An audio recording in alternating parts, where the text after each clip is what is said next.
চাইতে এত বড় কল্যাণকামী তো আর কেউ নাই। কিন্তু মা বাবা কোনোদিন বলে না আয় আমার ছেলে তোরে মাফ করে দেই, এরকম বলে নাকি? মন চায় ছেলে যদি মাপ চাইতো খুশি হয়ে মাফ করে দিতাম, কিন্তু কেন যে আসে না, ডাকে না যে আয় মাফ করে দেই। মা বাপ আপনাকে এত ভালোবাসে, সেই মা বাপও আপনাকে বলে না যে আয় মাফ করে দেই। আমার আল্লাহ হচ্ছেন এমন আল্লাহ, আল্লাহ রাব্বুল আলামিন ডাকেন, এ বান্দা খুন করেছিস ফিরে আয়, জিনা করেছিস ফিরে আয়, হত্যা করেছিস ফিরে আয়, চুরি করেছিস ফিরে আয়, কুফরি করেছিস ফিরে আয়, সুদ খেয়েছিস, ঘুষ খেয়েছিস, মদ খেয়েছিস ফিরে আয়, এসে আমার দরবারে চোখের পানি ফেল, আমার দরবারে কাঁদাকাটি কর। ইন্নাল্লাহা ইয়াগফিরুয যুনুবা জামিআ ইন্নাহু হুয়াল গফুরুর রহিম। আমার দরবারে চোখের পানি ফেলে কাঁদ, আমি রব্বুল আলামিন জিন্দেগীর গুনাহ মাফ করে দেব। সুবহানাল্লাহ কোন, সুবহানাল্লাহ কোন।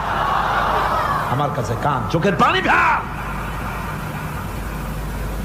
আল্লাহ রাব্বুল আলামিনের কাছে বান্দার দুইটা ফোঁটা বেশি প্রিয়। একটা হলো জিহাদের ময়দানে যে রক্ত ফোঁটা দেওয়া হয়, এটা আল্লাহর কাছে প্রিয়। আর আল্লাহর ভয়তে গুনার জন্য লজ্জা করে অনুশোচনা করে বান্দা যখন চোখের পানি ছেড়ে দেয়, আল্লাহর কাছে এটা অত্যন্ত প্রিয়। নবীজি বলেছেন, বান্দা যখন গুনার ভয়তে, আল্লাহর ভয়তে, জাহান্নামের ভয়তে অনুশোচনা করে যখন চোখ দিয়া পানি ছেড়ে দেয়, ওই চোখের পানি নাকের অর্ধেক আসতে না আসতে আল্লাহ রাব্বুল আলামিন বান্দারে মাফ করে দেন। আল্লাহ বরদাস্ত করতে পারেন না যে বান্দা কান্দুক। আমার ভাইরা, আল্লাহ রহমত, এই পৃথিবীতে আল্লাহ রহমতকে 100 ভাগ করা হয়েছে। আল্লাহ রহমতের কত ভাগ? এই 100 ভাগের 1 ভাগ সারা পৃথিবীতে ছড়াই দেওয়া হয়েছে। আর 99 ভাগ কার কাছে? আল্লাহর কাছে। 1টা ভাগ দুনিয়া ছড়ানো হয়েছে আদম আলাইহিস সালাম থেকে নিয়ে এই পর্যন্ত, এখান থেকে নিয়ে কিয়ামত পর্যন্ত পৃথিবীতে যত মানুষ আসবে, যত প্রাণী আসবে, তাদের মধ্যে প্রাণী জগতেও গাভী তার বাছুরকে ভালোবাসে ঠিক কিনা, হাতি তার বাচ্চাকে ভালোবাসে ঠিক কিনা, মুরগি তার বাচ্চাকে ভালোবাসে কিনা, প্রত্যেক মাই তার সন্তানকে ভালোবাসে মানুষের মতো। এই ভালোবাসা, স্নেহ, এই মমতা, এই করুণা, এই মহব্বত 1টা ভাগ দুনিয়ায় দেওয়ার পর আপনি আর আমি যতটুকুন ভাগে পেয়েছি, সেই মহব্বতে, স্ত্রীর মহব্বতে অস্থির, মায়ের মহব্বতে অস্থির, সন্তানের মহব্বতে অস্থির। এখন চিন্তা করেন, 1টা ভাগ সারা পৃথিবীতে বিতরণ করার পর যেটুক পেয়েছি, তাতে যদি এত মহব্বত হয়, তাহলে এর 99 ভাগ মহব্বত যে আল্লাহর কাছে জমা আছে, এই বান্দার জন্য তার কত মহব্বত, এই বান্দার জন্য কত করুণা তার, কত মহব্বত তার, কত দয়া তার। এজন্য আল্লাহ রাব্বুল আলামিন বলেছেন, নাব্বি ইবাদি আন্নি আনাল গফুরুর রহিম। ও আমার নবী, সুসংবাদ দিয়ে দাও, বান্দাদেরকে শোনায় দাও যে আমি আল্লাহ তাআলা ক্ষমাশীল আর দয়াবান। হুজুর কাঁদতেছিলেন, হযরত ওমর রাদিয়াল্লাহু তাআলা আনহু এসে দেখেন হুজুর একা কাঁদতেছে। হুজুর জিজ্ঞেস করছেন, হযরত ওমর জিজ্ঞেস করলেন, হুজুর আপনি কাঁদেন কেন একা একা?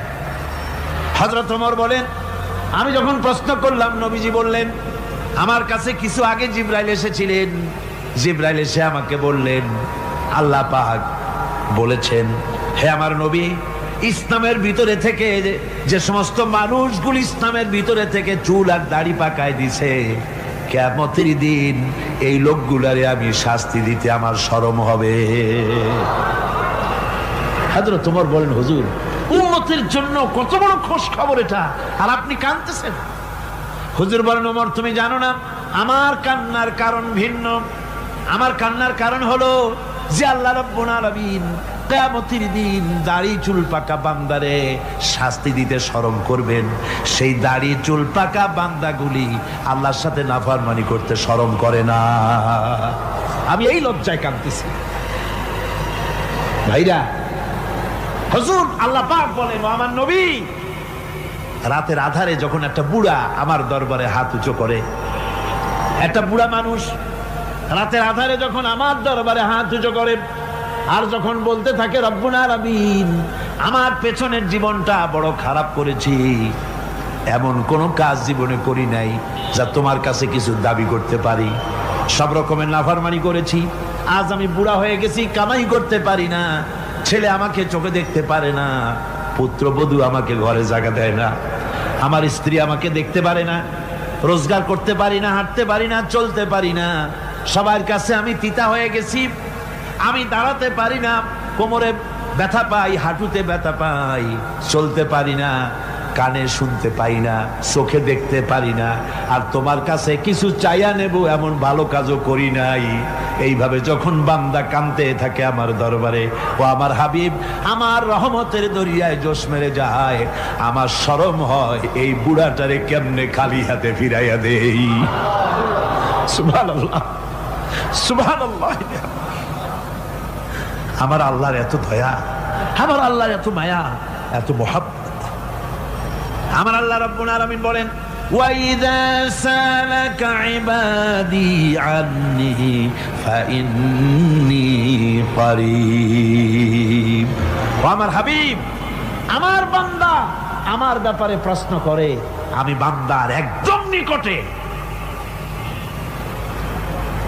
কোরআন শরীফের ভিতরে যত জায়গায় রাসূলকে বলা হয়েছে সুয়ালের কথা, আপনাকে প্রশ্ন করা হয়, আল্লাহ তার জবাব কুল এই কথা বলে জবাব দিয়েছেন। যত জায়গায় সুয়াল এসেছে, যেমন কোরআনে কারীমের মধ্যে আল্লাহ পাক বলেন, ওয়ায়াসআলুনাকা আনিল মাহিদ, মেয়েদের হায়েজ সম্পর্কে জিজ্ঞাসা করা হয়, কুল হিয়া আযা, হে নবী আপনি বলুন। এভাবে করে কুল দিয়ে জবাব দেওয়া হচ্ছে। আবার প্রশ্ন করা হচ্ছে, ওয়ায়াসআলুনাকা আনিল আনফাল, এই গনিমতের মাল সম্পর্কে হুজুর আপনাকে, হে নবী আপনাকে প্রশ্ন করা হয়। আল্লাহ কুল দিয়া জবাব দিলেন, আল্লাহ বলেন আপনি বলেন। ওয়ায়াসআলুনাকা আনিল খামরি ওয়াল মাইসির, আল্লাহ পাক বলেন নবী আপনারে প্রশ্ন করা হয়, কুল ফীহিমা ইসমুন কাবীর, আল্লাহ কুল দিয়া বললেন তুমি বলো। আবার বলা হলো, ওয়ায়াসআলুনাকা আনিল আহিল্লা কুল হিয়া মাওয়াকিতু লিন্নাস, ও নবী আপনাকে প্রশ্ন করা হয় চাঁদের ক্রমবর্ধমান এবং ক্রমহ্রাস, এই যে বাড়ে আর কমে, পূর্ণিমা হয় অমাবস্যা হয়, কেন হয় আপনি বলুন। কুল, আপনি বলেন এটা আমি অর্থ এবং সময়, বছর আর দিন গণনা করার জন্য পৃথিবীবাসীদের জন্য বিনা পয়সায় একটা ক্যালেন্ডার বানাইয়া আকাশে ঝুলাই রেখেছি। এভাবে যত জায়গায় এসেছে আপনাকে প্রশ্ন করা হয়, তত জায়গায় আল্লাহ জবাব দিয়েছেন কুল, আপনি বলেন। গোটা কোরআন শরীফের ভিতরে এই একটি মাত্র জায়গা যেখানে বলা হয়েছে আপনাকে প্রশ্ন করা হয়, আল্লাহ এখানে বলতে পারতেন কুল আপনি বলেন, আল্লাহ তোমাদের নিকটবর্তী, এভাবে জবাব হয় নাই। এটা কায়দাটা হলো এই, আল্লাহ বলতেছেন ওয়াইজা সালাকা ইবাদি, ও আমার নবী প্রশ্ন তো আমার বান্দারা আমার ব্যাপারে করেছে, এবার আপনার জবাবের কোনো দরকার নাই, প্রশ্ন আমার ব্যাপারে আমি নিজে জবাব দিয়ে দেই, ফাইন্নী করিব। ও বান্দা আমার ব্যাপারে প্রশ্ন করেছিস, জবাব আমি দেই, আমি তোর সবচাইতে বেশি নিকটে। সুবহানাল্লাহ, কত নিকটে? ওয়ানাহনু আকরাবু ইলাইহি মিন হাবলিল ওয়ারিদ, তোর যে রগ এই শাহরগের চাইতেও আমি তোর বেশি কাছে। সুবহানাল্লাহ, আমারে ডাক, আমারে ডাক, কলিজা দিয়া ডাক, অন্তর দিয়ে ডাক। মনের থেকে মানুষ যদি ডাকে, মুখের ডাক আর মনের ডাক এক জিনিস নয়। দিল সে জুবাত নিকলতি হ্যায়, असर रखती है पर नहीं मगर ताकते परवाज रखती है। দিল থেকে যে কথা বেরোয় তা প্রভাব বিস্তার করে, ডানা নাই কিন্তু ওড়ার ক্ষমতা রাখে। মনের কথাই ভিন্ন। মন থেকে, দিল থেকে, কলিজা থেকে, অন্তরের গভীর কন্দর থেকে মুহাব্বতের সাথে কেউ যদি একবার বলে আল্লাহ, বলেন আল্লাহ, আল্লাহ, আল্লাহ, আল্লাহ রাব্বুল আলামিন বলেন অন্তরের অন্তঃস্থল থেকে একটি বার যদি বান্দা বলেন আল্লাহ, আল্লাহ বলেন 70 বার সাড়া দিয়া জিজ্ঞেস করি, বান্দা কি চাও, আমি তোমার কাছে আছি। সুবহানাল্লাহ, আমি তোর একদম কাছে, কি চাস বল, বল আমার কাছে। এমন দয়াবান, এমন মেহেরবান, এমন আল্লাহ আমাদের। সে আল্লাহ রাব্বুল আলামিন তিনি বলছেন وقال ربكم ادعوني استجب لكم, তোমাদের রব বলেছেন আমারে ডাকো, আমি আল্লাহ ডাকের সাড়া দিয়া দেব। সুবহানাল্লাহ। কারে ডাকতে হবে? কারে ডাকতে হবে? এই বিশাল জনসমুদ্র একযোগে চিল্লা কোন কারে ডাকতে হবে? কোন পীর সাহেবকে নয়, আল্লাহর কসম কোন খাজা বাবাকে নয়, ডাকতে হবে কারে? চিল্লা কোন কারে? ওয়াকালা রাব্বুকুম উদউনি, তোমার রব তোমাকে বলতেছে আমারে ডাকো, আস্তাজিব লাকুম, আমারে ডাকবে আমি সাড়া দিয়ে দেব। সুবহানাল্লাহ। আল্লাহকে ডাকেন, কি চাই আপনার বলেন, কি চাই? আল্লাহর কাছে চান, আল্লাহ দিয়ে দিবেন। দেওয়ার জায়গা আল্লাহর কাছে চাইবেন, আল্লাহ দিবেন। দেওয়ার জায়গা, চাওয়ার জায়গা হলো সেজদায় পড়ে যাবেন। আমার ভাইয়েরা, জায়গাটা চিনায় দিলাম। মাজারে যাওয়া লাগবে না, কবরে যাওয়া লাগবে না। 2 রাকাত নামাজ পড়ে সেজদায় পড়ে গিয়া যত বিপদ আছে, মুসিবত আছে, সেজদার মধ্যে চোখের পানি ছেড়ে দেন আর কেন্দে কেন্দে জীবনের কথা বলেন। আল্লাহ রাব্বুল আলামিন আপনার আওয়াজ শুনবেন আর দোয়া কবুল করে নিবেন। কাঁদতে হবে আল্লাহর কাছে। কার কাছে? আল্লাহর কাছে। সুম্মা ইস্তাগফিরুল্লাহ, আর এরপরে সে যদি আমি আল্লাহর কাছে ক্ষমা চাই, ইয়াজিদিল্লাহ গফুরার রহিমা, সে আমি আল্লাহকে গফুর এবং রহিম হিসাবে পাবে। সুবহানাল্লাহ। আল্লাহকে গফুর এবং রহিম হিসাবে পাওয়া যাবে। সব আল্লাহকে বলতে হবে, গুনাহ মাফ চাইতে হবে। এই জন্য হুজুর সাল্লাল্লাহু আলাইহি ওয়াসাল্লাম দৈনিক 100 বার তওবা পড়তেন। কোন হাদিসে আছে 70 বার, কোন হাদিসে আছে 100 বার তওবা পড়তেন। নামাজের পরে তো প্রত্যেক নামাজই পড়তেন হুজুর, সালাম ফিরাতেন আর সাথে সাথে বলতেন আল্লাহু আকবার, আস্তাগফিরুল্লাহ, আস্তাগফিরুল্লাহ, আস্তাগফিরুল্লাহ। মনে থাকবে আপনাদের? মনে থাকবে? সালাম ফিরাইয়া কি বলবেন? না, সালাম ফিরাবার সাথে সাথে বলবেন আল্লাহু আকবার, তারপরে পড়বেন আস্তাগফিরুল্লাহ, আস্তাগফিরুল্লাহ, আস্তাগফিরুল্লাহ। তওবা পড়বেন, আল্লাহর কাছে সবসময় গুনাহ মাফ চাইতে থাকবেন, বিনীত থাকবেন। আল্লাহকে পাওয়া যাবে, তাকে রহিম হিসেবে পাওয়া যাবে। সুতরাং ঈমান বিল্লাহ, আল্লাহর প্রতি ঈমান আনলে পরে 4th নম্বরের যে উপকারটা হবে সেটা হলো হতাশায় ভুগবে না, নিরাশায় ভুগবে না, আশায় বুক বেঁধে উঠবে, ঈমান মজবুত হবে, আল্লাহর কাছে মানুষ বিনয়ী হয়ে যাবে। এবার 5ম নম্বরের উপকার আমি বলছিলাম, ঈমান বিল্লাহ, আল্লাহর প্রতি ঈমান আনলে পরে অসংখ্য উপকার হয়, অসংখ্য বৈশিষ্ট্য আছে। এর 6টা উপকারের কথা আমি বলবো। কয়টা? অসংখ্য উপকারের ভিতরে প্রধান 6টি উপকারের কথা বলবো। এর বললাম কয়টা? 4টে বলছি। এবার বলো 5ম উপকারের কথা। আল্লাহর প্রতি আপনি পূর্ব পশ্চিমে কতবার মুখ ঘোরালেন, এটাই কিন্তু আপনার আসল সৎ কাজ নয়। আসল সৎ কাজ হলো আল্লাহর প্রতি ঈমান আনা। এই ঈমানের ব্যাপারে 3টা দিন আমরা পার করে দিলাম, এখনো কথা শেষ হয় নাই। আল্লাহর প্রতি ঈমান আনলে পরে যে উপকারটা হবে 5ম নম্বরে, সেটা হলো কঠোর এবং কঠিন বিপদের ভিতরে বান্দার ভিতরে অবিচলতা এবং ধৈর্যের সৃষ্টি হয়ে যাবে। আলহামদুলিল্লাহ। কঠিন বিপদ মুসিবত আসলে পরে সে অবিচল থাকবে। সারা দুনিয়ার বিপদ আপদ, শত্রুতা, দুঃখ, কষ্ট, মুসিবত, জুলুম, নির্যাতন সবকিছু পাহাড়ের মতো উঁচু হয়ে তাকে ঘিরে ফেলবে, কিন্তু তাকে এক চুলও নাড়াতে পারবে না। আলহামদুলিল্লাহ। সারা পৃথিবী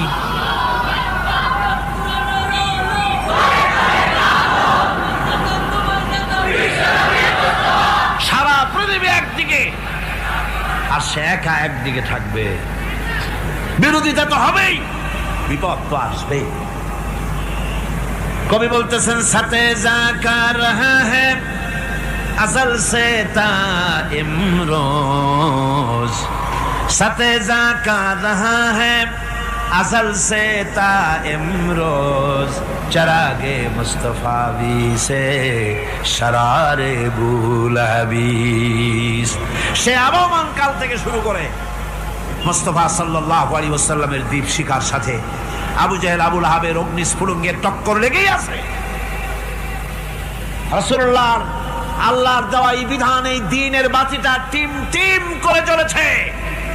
আর গোরকি টর্নেডো হাজার হাজার মাইল বেগে, হেরিকেন এসেছে, গোরকি এসেছে, টর্নেডো এসেছে, টাইফুন এসেছে, কিন্তু এই আলো নিবাইতে পারে নাই। সুবহানাল্লাহ, এই আলো নিবাতে পারে নাই। এই শত্রুতা চিরকালের, নিবাতে পারবে না। কারণ হচ্ছে আল্লাহ রাব্বুল আলামিন বলেছেন ইউরিদুনা লিয়ুতফিউ নূরাল্লাহি বিআফওয়াহিহিম ওয়াল্লাহু মুতিম্মু নূরিহি ওয়ালাউ কারিহাল কাফিরুন।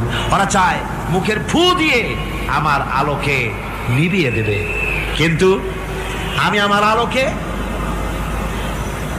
পূর্ণতা দান করব। তাতে কাফের বেঈমানদের কলজায় যত জ্বালা যন্ত্রণা হোক, আমার দ্বীন কেউ মিটাই দিতে পারবে না। সুবহানাল্লাহ।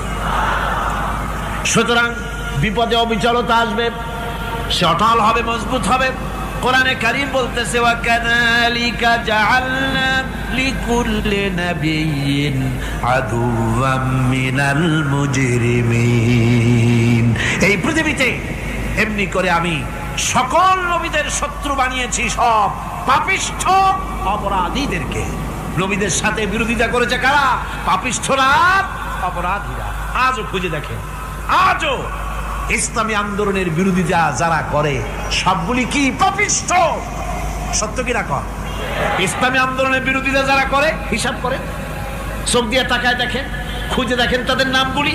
মদখোর, জিনাকার, বদমাশ, চোর, হাইজাকার, বেনামাজি, লুটেরা, মিথ্যাবাদী, সবচাইতে সমাজের নিকৃষ্ট লোকগুলি ইসলামের বিরোধিতা করে।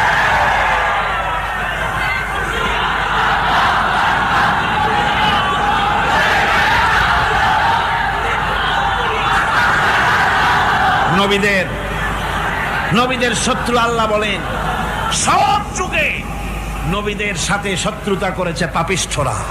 আল্লাহর কথা, কার কথা?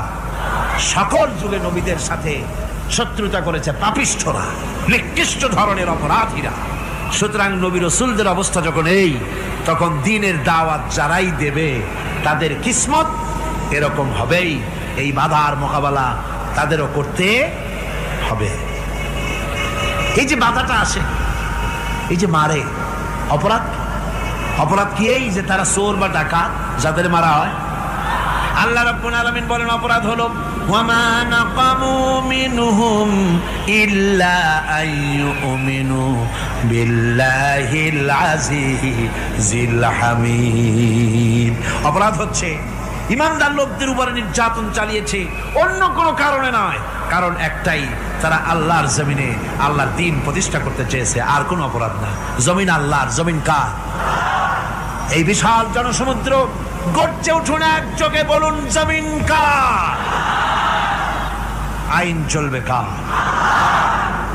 এখানেই সংঘর্ষ বেঁধেছে আবহমান কাল ধরে। মানুষ অত্যাচারিত হয়েছে, সাহাবায়ে কেরাম অত্যাচারিত হয়েছেন। বুখারী শরীফের হাদিসে এসেছে রাসূল করিম সাল্লাল্লাহু আলাইহি ওয়াসাল্লামের কাছে হযরতে খাব্বাব গিয়ে উপস্থিত হয়েছিলেন।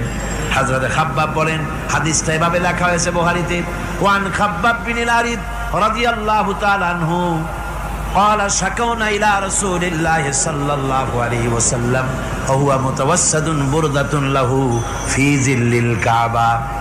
রাসূলুল্লাহর কাছে গেলাম, কাবা শরীফের কাছে গিয়া দেখি নবীজি একটা চাদর গায়ে দিয়ে তিনি আরাম ফরমাচ্ছিলেন কাবা শরীফের ছায়ায়।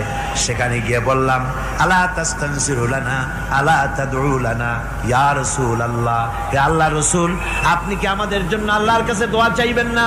আপনি কি আল্লাহর কাছে আমাদের জন্য সাহায্য চাইবেন না? আমাদের লোকগুলিকে, মুসলমানগুলিকে মারতে মারতে তো শেষ করে ফেলে দিল। তারা আমাদের সুমাইয়াকে মারলো, আমাদের খাব্বাবকে উটের সাথে পায়ের দড়ি লাগায় টানলো, আমাদের খোবায়েবকে তারা আগুনের উপরে চিৎ করে শোয়ায় রাখলো, না খায় রাখতেছে, মারতেছে, কষ্টে তো শেষ হয়ে গেলাম। হুজুর আপনি কি আমাদের জন্য দোয়া করবেন না? হাদিস শরীফে এসেছে, নবীজি উঠে বসলেন সোজা হয়ে। নবীজি বলেন, ও আমার সাহাবী, ও খাব্বাব শোনো, তোমাদের আগে এই পৃথিবীতে যারা দ্বীনের দাওয়াত দিতে এসেছিলেন তাদেরকে সমকালীন রাষ্ট্রশক্তি, সমাজ শক্তি তাদেরকে ধরতো। ফায়ুখাজুর রাজুলো, তাদেরকে তারা ধরতো। ফায়ুহফারু লাহু ফিল আরদ, আর তার জন্য জমিনের ভিতরে কবর বানাইতো। ওই কবর ফায়ুজালু ফিহা, ওই কবরের ভিতরে তাকে কোমর পর্যন্ত গেড়ে দিত। সুম্মা ইউতা বিল মানশার, এরপরে করাত আনতো। ফায়ুদাউ আলা রাসিহি, এরপরে ওই করাত তার মাথার উপরে রাখতো। ফায়ুজালু নিসফাইন, এরপরে করাত দিয়া চিড়ে জীবিত মানুষটারে দ্বিখণ্ডিত করে ফেলে দিত। মা ইয়াসুদ্দুহু যালিকা আন দীনিহি, ও আমার খাব্বাব, এত কষ্ট দেওয়ার পরেও সেই যুগের কোন মুসলমানকে, দ্বীনের দায়ীদেরকে আল্লাহর দ্বীন থেকে এক চুলো তারা সরাই দিতে পারে নাই, এক চুলো সরাতে পারে নাই। ওয়াল্লাহি, ও খাব্বাব, আমি আমার আল্লাহর নামে কসম করে বলছি, লা ইউতাম্মান্নাল্লাহু হাযাল আমরা হাত্তা ইয়াসিরা আর-রাকিবু মিন সানা ইলা হাযরামাউত। আমি কসম করে বলি, আল্লাহ রাব্বুল আলামিনের এই সানা থেকে হাযরামাউত পর্যন্ত লোকেরা যাতায়াত করবে, সুন্দরী রমণীরা গমন করবে, সদাগরেরা যাতায়াত করবে, টাকা নিয়া পয়সা নিয়া যাতায়াত করবে।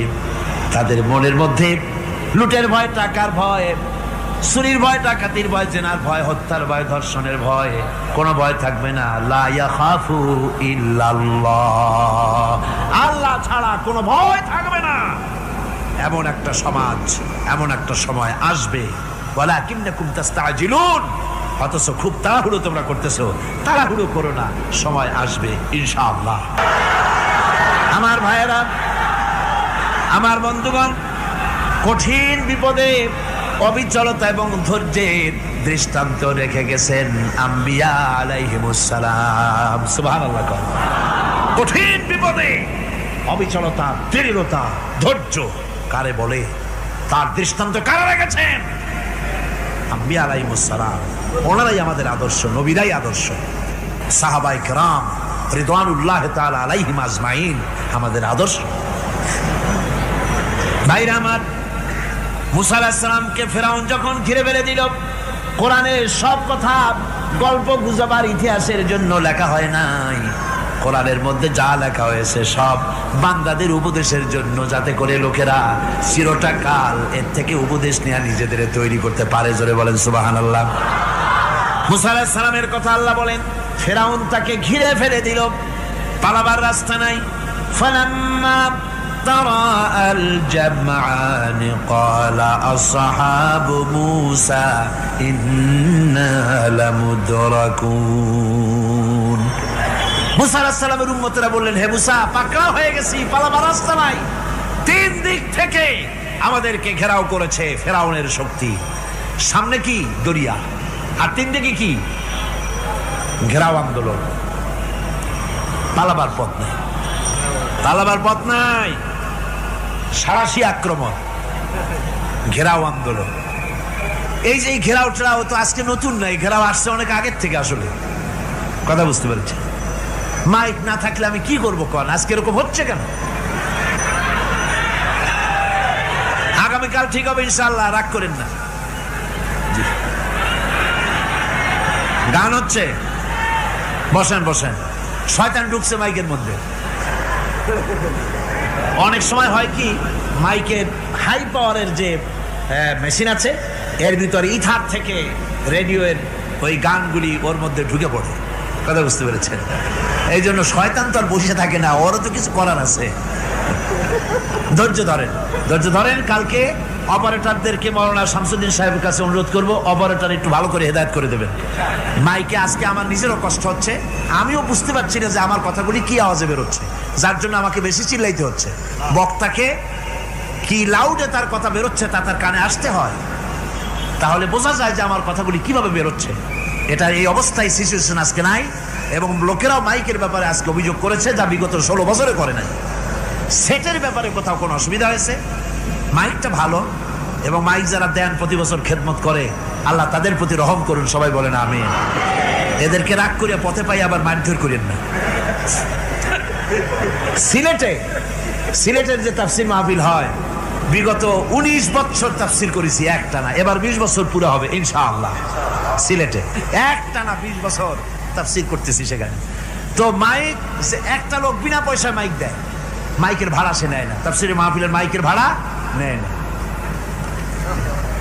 যে বছর এরশাদ সরকার আমাকে প্লেন থেকে নামতে দিল না, আপনাদের মনে আছে, সিলেট থেকে ফিরাই দিল, এই খবরটা মাইকম্যান যখন শুনেছে যে আমাকে নামতে দেয় নাই, ফিরাই দেওয়া হয়েছে, সাথে সাথে স্ট্রোক করেছে, হার্ট ফেল করে দুনিয়া থেকে বিদায় হয়ে গিয়েছে। সিলেটে তাফসির হতে পারবে না এই কথাটা বরদাস্ত করতে পারে না। আমি কেঁদেছি আর দোয়া করেছি, আল্লাহ কোরআনের মহব্বতে লোকটার এই অবস্থা হলো, তোমার জান্নাত তুমি দয়া করে তাকে দান করে দিও। কাজে কোনো ব্যবসায়ী চায় না যে তার ব্যবসাটা খারাপ হোক, লোকেরা মন্দ বলুক। এ মাইকের ব্যাপারে আপনারা আজকে রাগারাগ করেন না, যা হয়েছে কালকে ভালো হবে ইনশাআল্লাহ। সবাই বলেন ইনশাআল্লাহ। এখন চলেন আমরা ফেরাউনের অবস্থা দেখে গিয়া কি করতেছে ফেরাউন। মুসা আলাইহিস সালামকে ঘেরাও করে ফেলেছে, পালাবার উপায় নাই, একদিকে দরিয়া, তিন দিকে ফেরাউনের শক্তি। এই যে ঘেরাও টেরাও মানে নতুন তো না, ধর্মঘট নতুন না, পুরানা জিনিস। এই পৃথিবীতে সর্বপ্রথম ধর্মঘট কিসের উপরে হয়েছে জানেন? এই পৃথিবীর প্রথম ধর্মঘট হয়েছে পেঁয়াজ, রসুন আর ডাইলের উপরে, মুসা আলাইহিস সালামের জামানায়। লান নাসবিরা আলা তাআমিন ওয়াহিদ, আমরা এক রকমের খাদ্য আর খাবো না, আমাদের পেঁয়াজ দেওয়া লাগবে, ডাল দেওয়া লাগবে, রসুন দেওয়া লাগবে। সর্বপ্রথম ধর্মঘট হয় মুসা আলাইহিস সালামের জামানায়, সেখান থেকে শুরু হয়েছে। কিন্তু মশাল মিছিল যে আসলো কই থেকে, এইটা আমি খুঁজে পাইনি। পরে প্রত্যেকটা জিনিসের তো ইতিহাস আছে, আমি খুঁজতে খুঁজতে পেলাম। আমি জানি না এর ইতিহাস মূলে কোথায়, কিন্তু আমি যতদূর খুঁজে পাইছি সেটা হলো মশাল মিছিলের আবিষ্কার হয়েছে লঙ্কায় রাবণের সময়। হনুমানের লেজে আগুন দিয়া তারপরে লঙ্কা কাণ্ড ঘষালো, নামই আছে লঙ্কা কাণ্ড। হনুমানের লেজে আগুন দিয়ে রাবণ যে লঙ্কায় মশাল মিছিল করেছিল হনুমানকে দিয়া, ওই হনুমানের ওই সিস্টেমটা এখনো আমাদের দেশে চালু আছে। এইটা আসলে কোন ভদ্রলোকের এই মিছিল হওয়া উচিত না। আগুন নিয়ে কিসের মিছিল? আগুন হলো জাহান্নামের প্রতীক। আগুন কিসের প্রতীক? জাহান্নামের প্রতীক। যদিও আমাদের উপকারে লাগে, কাজে লাগে। সুতরাং আমরা যা করব, প্রত্যেকটা জিনিসের পেছনে সুন্নতে নববীর কোনো না কিছু থাকতে হবে। কথা বুঝতে পেরেছেন? তিন দিক থেকে ঘেরাও হয়ে গেছে, পালাবার কোনো রাস্তা। হযরতে মুসা আলাইহিস সালামের কাছে উম্মতেরা বললেন, পালাবার তো কোনো পথ নাই, এখন উপায়টা কি? আমাদের তো আর উপায় নাই। মুসা আলাইহিস সালাম দেখেন বিপদে পড়ে গেছেন, কিন্তু ধৈর্য হারান নাই, ভয় পান নাই। ভয় পাইছিলেন? ভয় পেয়েছেন? প্রশ্নই ওঠে না। মুসা আলাইহিস সালাম, আল্লাহ পাক যাদেরকে বলেছেন উলুল আযম, রাসূল যাদের বলেছেন তার মধ্যে হযরত মুসা একজন উলুল আযম পয়গম্বর। চারটিখানি কথা না, আল্লাহ কথা বলছেন তার সাথে, কালিমুল্লাহ তিনি। সুবহানাল্লাহ। কর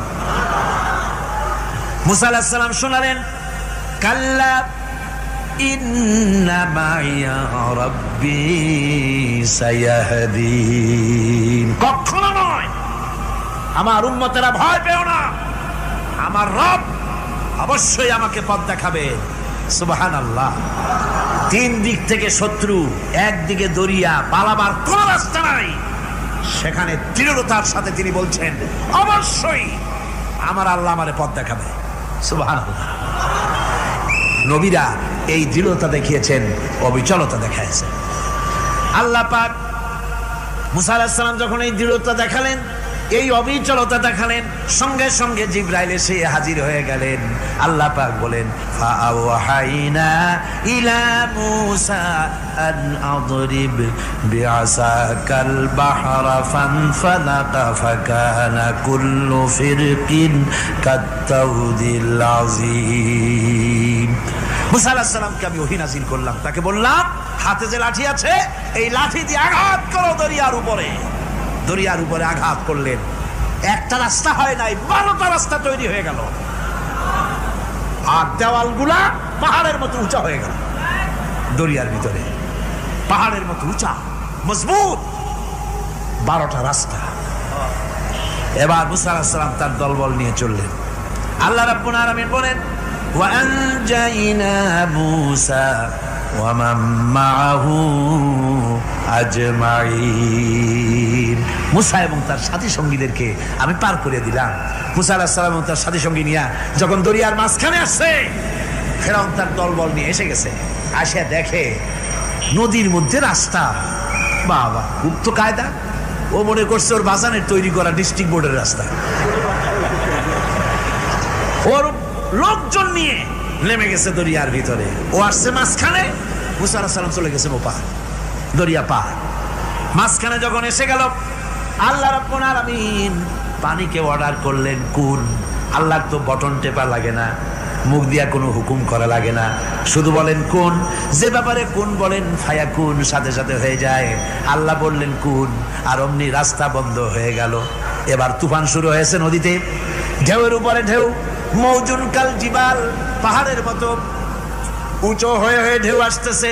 দলবল ঘোড়া আর অস্ত্রপাতি যা ছিল সব মরিয়া শেষ। এবার ফেরাউন একা উপরে ওঠে আর নিচে নামে, পানি খেতে খেতে পেটের কাম সারা। জনমের খাওয়া খাইছে পানি, এখন জান যায়, বাঁচবার আর উপায় না,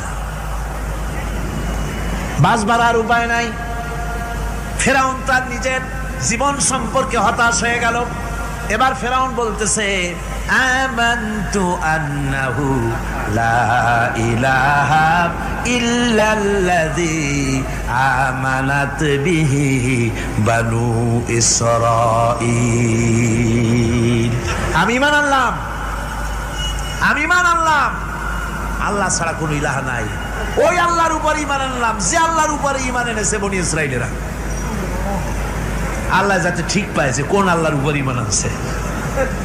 বনি ইসরাঈল আল্লাহর উপর ঈমান আনলাম। আল্লাহ, এই তো মুসলমান হয়ে গেছি, এরপরও আমার সুবাও কেন?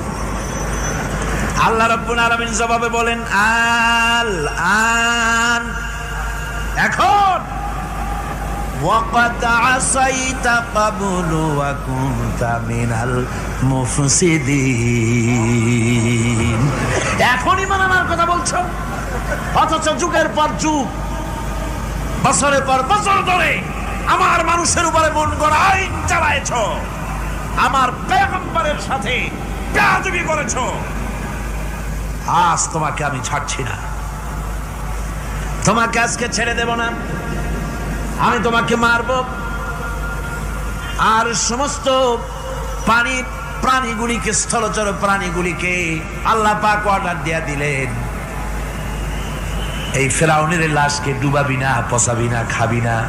আল ইয়াউমা নুনাজ্জিকা বিবাদানিক, আমি তোমার শরীরে বাঁচায় দেব। পোকে খাবে না, পানিতে পচবে না, মাছে খাবে না, কুমিরে খাবে না, দুনিয়ার কোনো পশুতে খাবে না। আমি তোরে শুটকি বানাইয়া রাখবো, যাতে করে দুনিয়ার সমস্ত ফেরাউন যত যুগে যুগে আসে তোরে দেখে যেন হেদায়েত নিতে পারে। ফেরাউনকে আল্লাহ শুটকি বানায় রাখছে। আমি ফেরাউনদের লাশ দেখেছি ব্রিটিশ মিউজিয়ামে। ফেরাউন তো একটা না, অনেকগুলা। আসলদারে অবশ্য দেখিনি। ব্রিটিশ মিউজিয়ামে ওই ফেরাউনগুলার লাশ যখন অসুবিধা হয়, মমিগুলি, তখন ইংল্যান্ডে নিয়ে যায় চিকিৎসা করাবার জন্য। চোখ টোক আছে গর্তের ভিতরে, তারপরে চামড়া টামড়া হাড়ের সাথে মিশানো, ওইভাবে চেহারা দেখলে মনে হয় যে সত্যি ফেরাউনিগুলো। আর ব্রিটিশের কাম মিশর থেকে নামছে এমন কোনো জিনিস নাই। আমি সেখানে এক বক্তৃতায় বলছিলাম, আপনারা এদের এখন সভ্য, এদের এখন ভদ্র, এরা হলো ইন্টারন্যাশনাল চোর। ওরা সারা দুনিয়া চুরি করেছে। লন্ডনে বক্তৃতা করেছি, সারাটা দুনিয়া চুরি করছে, আমাদের দেশকে শোষণ করেছে। এই বিশাল ভূভাগকে শোষণ করে ইংল্যান্ডের দ্বীপটাকে তারা সাজাইছে। তারা ময়ূর সিংহাসনের, শাহজাহানের ময়ূর সিংহাসনের ময়ূরের বাম চোখে কোহিনূর মণি লাগাইছিলেন। শাহজাহান ময়ূরের ডান চোখে কোহিনূর মণি লাগায় নাই। কোহিনূর মণির অনেক দাম, আমি দেখে এসেছি মণি। এখন সেটা কুইন এলিজাবেথের মুকুটের শোভা পাচ্ছে। সেই মণি এমনি বলে প্রবাদে 7 রাজার ধন 1 মাণিক্য, বলেন এরকম অনেক দাম। শাহজাহান দেখালেন, আমি মুসলমান, আমার কাছে এটার দাম নাই, এই জন্য ময়ূরের ডান চোখে লাগালাম না, বাম চোখে লাগাই দিলাম। এইটাতে চুরি করছে।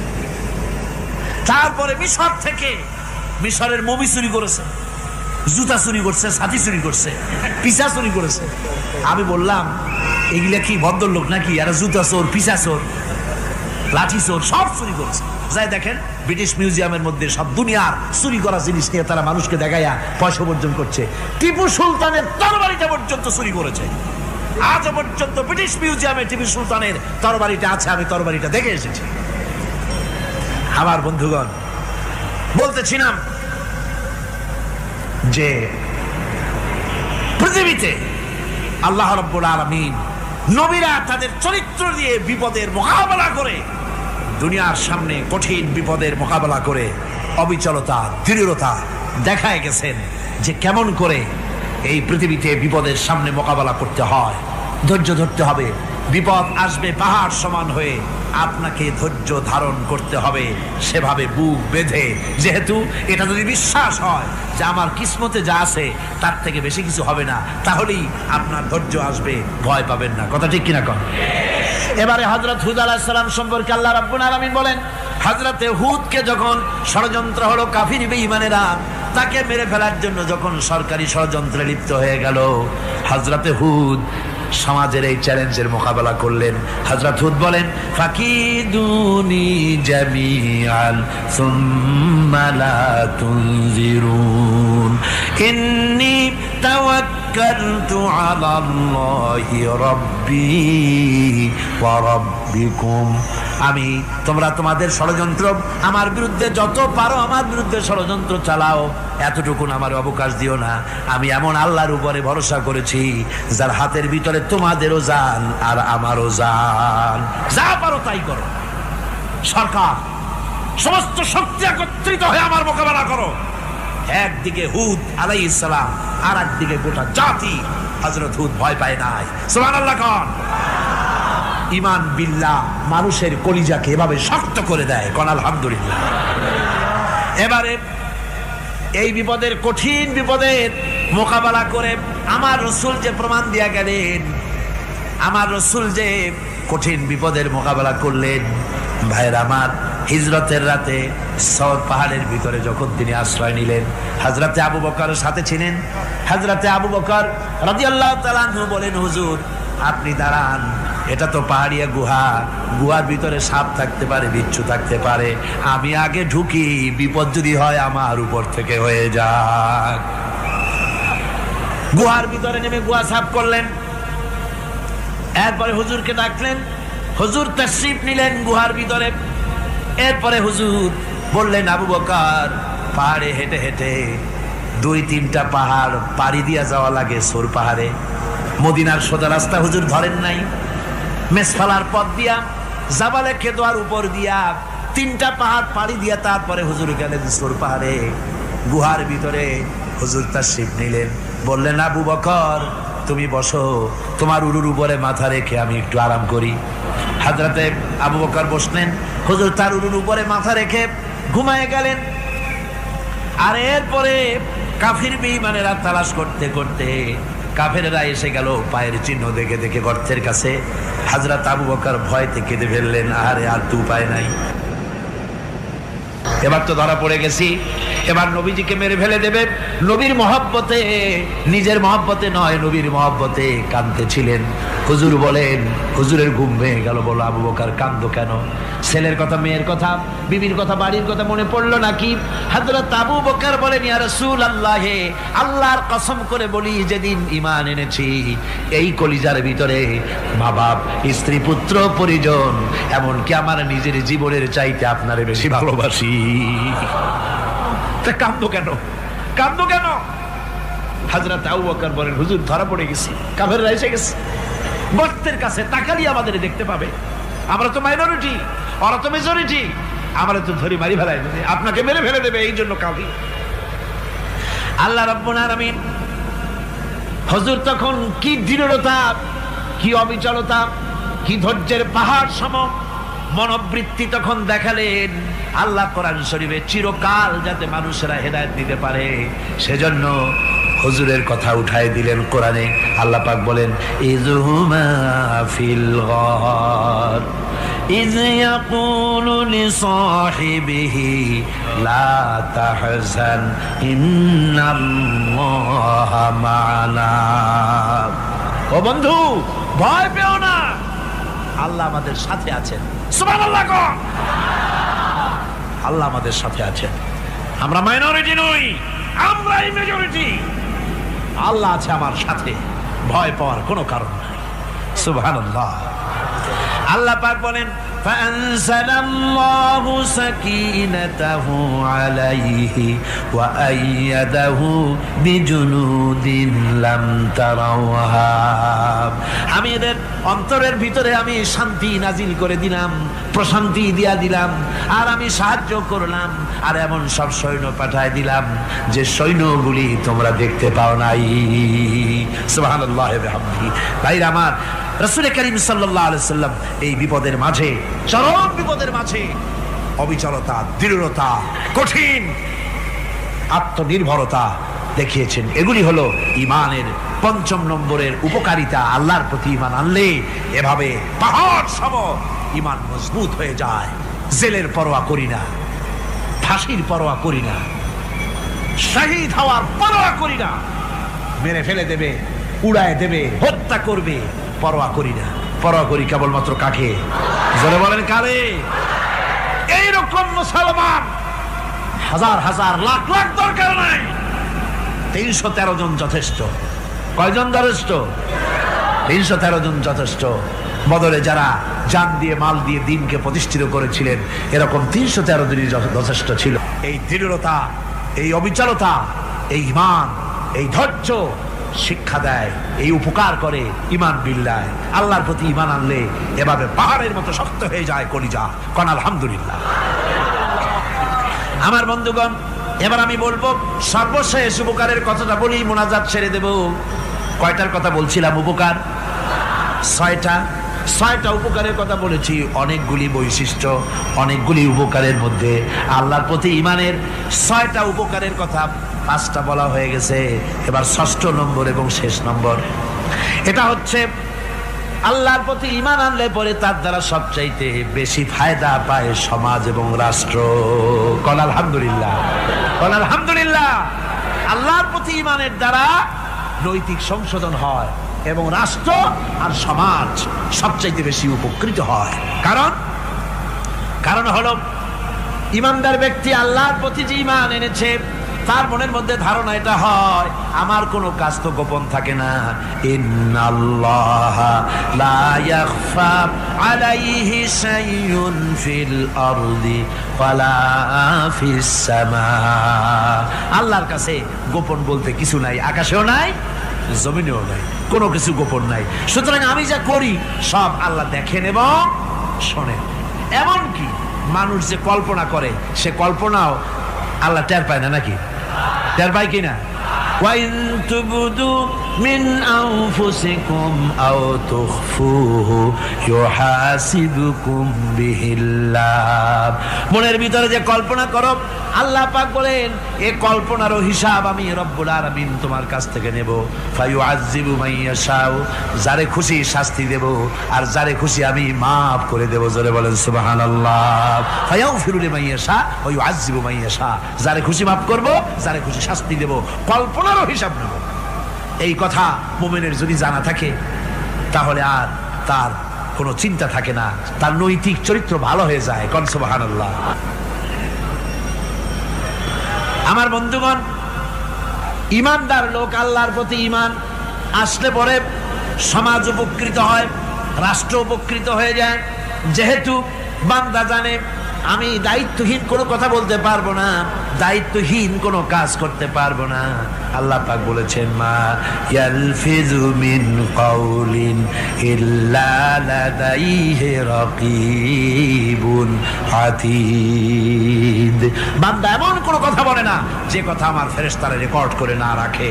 কাজী মুমিন ব্যক্তি আল্লাহর ভয়তে দায়িত্বহীন কথা বলবে না। নির্বাচন আসতে পরে রাস্তা সোনা দিয়ে বান্দায় দেব, এই করব সেই করব, না খাইয়া কেউ মরবেন না। আসে না নির্বাচনের সময় সারাগালি বদনারা মঞ্চে দাঁড়িয়ে কত বড় বক্তৃতা করে, ভাইয়ের আমার, বোনের আমার, এবার আমার বোতল মার্কা বাক্স, আপনারা আমাকে ভোট দিয়ে দেশ এবং জাতির আরেকবার 12:30 বাজাইবার সুযোগ দিন।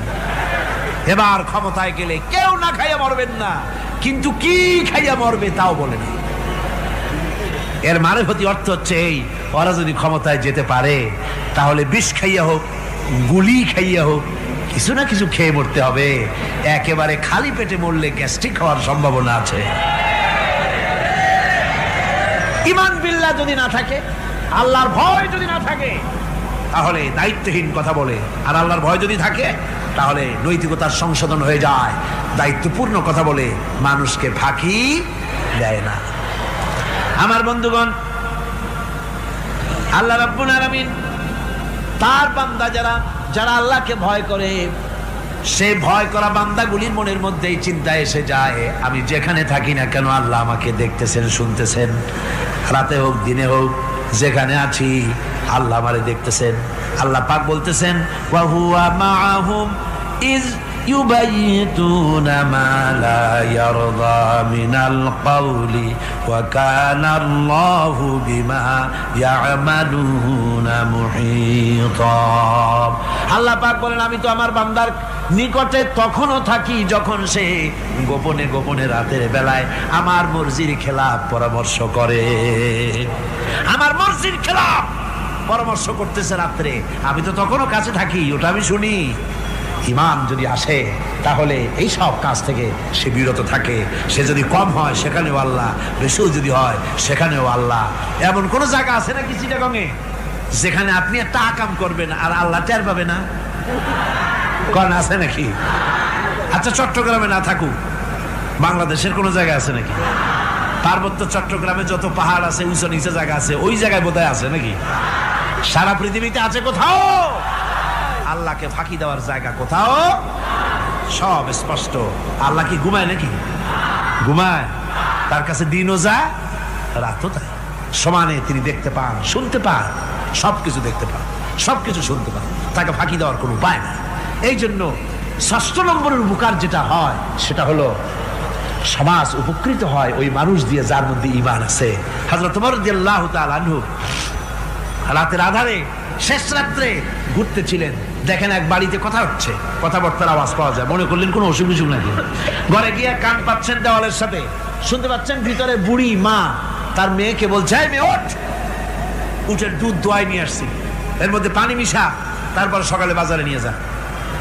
মেয়ে বলছে, মা এই কামটা আমি পারবো না। কেন পারবি না? হযরত ওমর ফরমান জারি করেছেন, দুধে পানি মিশাতে নিষেধ করেছেন, কাজে এই কাজটা আমি পারবো না। আরে বেটি, আমিরুল মুমিনিন দেখ এখন কোথায় যাই ঘুমায় আছে, সে কি দেখতেছে নাকি যে পানি মিশাই না কি মিশাই? মেয়ে বলতেছে, মা আমিরুল মুমিনিনকে ফাঁকি দেওয়া যেতে পারে, তার পুলিশ বাহিনীকে ফাঁকি দেওয়া যেতে পারে, কিন্তু আল্লাহ রাব্বুল আলামিনের চোখকে ফাঁকি দেওয়া যাবে না। হযরত ওমর এই কথা শুনে বাড়ি চলে গেলেন আর নিজের ছেলেকে ডেকে বললেন, ছেলে আমার, অমুক জায়গায় একটা বাড়ি আছে আর সেখানে একটা যুবতী মেয়ে আছে, ওই মেয়েটার বিয়ে হয়েছে কিনা শোনো, যদি বিবাহ না হয়ে থাকে তুমি তোমার নিজের বিয়ের প্রস্তাব দাও। আমিরুল মুমিনিন এই মেয়েটা সুন্দরী কেমন, স্বাস্থ্য কেমন কিছুই দেখলেন না, দেখলেন তাকওয়া। কি দেখলেন? আল্লাহর ভয়। আল্লাহর ভয় যখন একটা জাতির মধ্যে আসে পুলিশ লাগে না, পুলিশের কাজ কমে যায়।